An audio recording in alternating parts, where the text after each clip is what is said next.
Okay, so this is an update. So we have basically about what 9 kilowatts worth of batteries out here.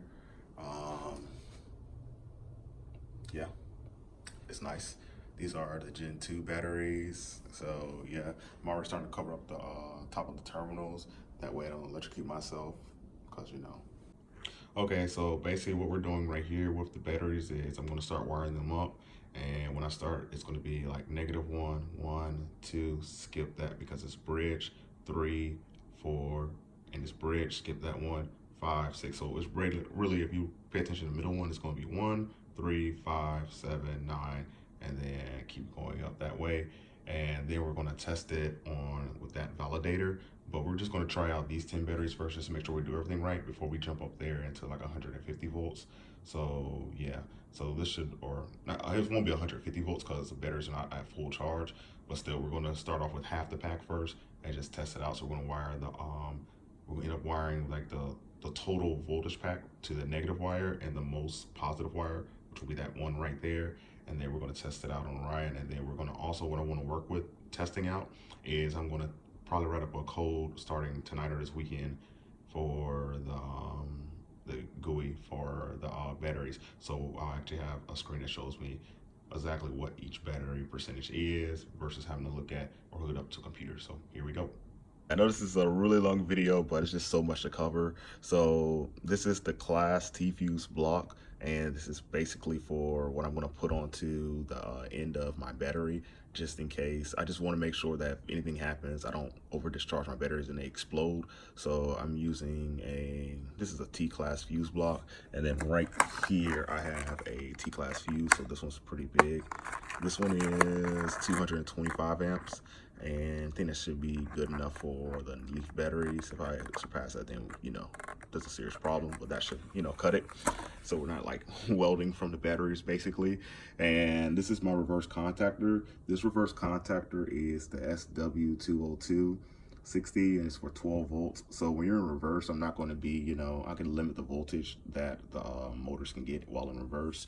On this controller, it actually has a reverse input right here. So I'll splice into the reverse line and go from there. But the way I'm going to do it for reverse is I'm actually going to have it where from the cell phone that I showed in I think a previous video, I'm going to hook it up to an Arduino. Arduino is going to actually basically say reverse, and it's going to basically bridge the connection to here. When the brake is put in, or when the brake is applied, we're going to send a signal here because that's going to be spliced into the brake line. 350Z pedal, and it took me a while to actually get this kind of like to understand it a little bit. If I can sit that down without dropping it. But basically on the inside of this is a AM810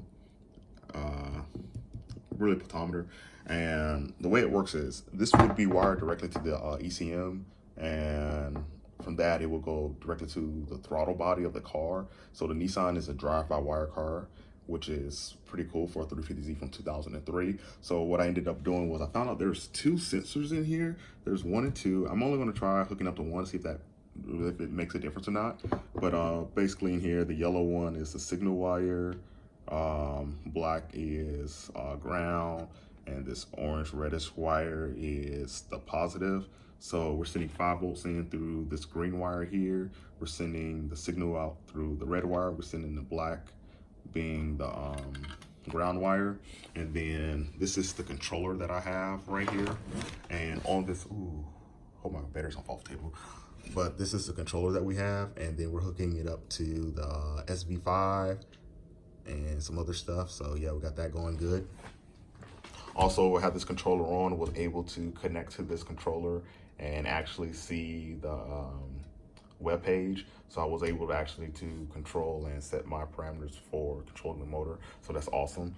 And I was also able to test out the throttle to see it update the percentage of the throttle based off of moving this back and forth. The spring loaded, so I can't do this with one hand, but I tested it and it worked, which is cool.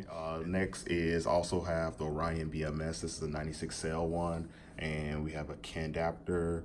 This is one of those serial things I bought off of Amazon. It's like you can search like CAN bus to serial adapter, and it came up for like $3 or $4, or maybe this was $7 at most. But anyways, the Ryan on CAN 1, they have two CAN modules in here. So there's CAN 1 and CAN 2. On CAN 1, it already has the 120 ohm resistor there. So we're just sending the, I believe this one is, let me reroute this. Yeah, the yellow one is high, which goes to 3. Ground is low, which goes to 5. And then plug into the CAN adapter. And then get the laptop right here. And I'm able to connect, and this is the software for it. So this is pretty cool. So we got that working. I bought this controller, and I thought it was gonna be one of the ones that was gonna let me accept DC, AC and DC input, but it's only AC, so we're sending this back in.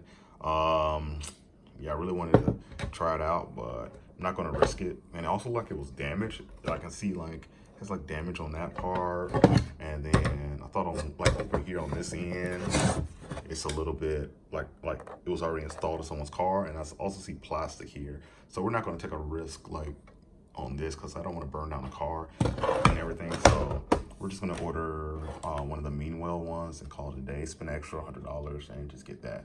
I don't want to take a risk and burn down $1,000 worth of investment over trying to save $100. So sending that back to Amazon, and yeah.